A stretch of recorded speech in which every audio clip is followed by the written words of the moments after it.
Vítam vás pri dnešnom výklade na kanáli Cesta duše. Tak poďme na to. Začíname kráľovnou minci, to si ty.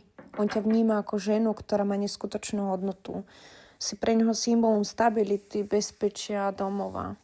Uvedomil si, že si niekto, o koho sa dá oprieť a koho vo svojom živote nutne potrebuje.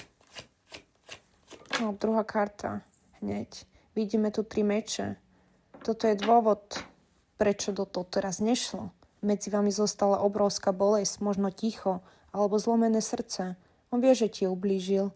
A táto karta ukazuje, že ten chlad ho už spaluje znútra. Už to nedokáže ignorovať. Pozrieme sa hneď ďalej. 6 pohárov. Sú to spomienky, ktoré ho k tebe ťahajú ako magnet. Neustále sa mu vracajú momenty, ktoré ste spolu zažili. Táto karta je jasným dôkazom, že minulosť ožíva a on hľada cestu späť k tej čistote, ktorú cíti len pri tebe. Spodok balíčka, 10 pohárov. Toto je jeho cieľ.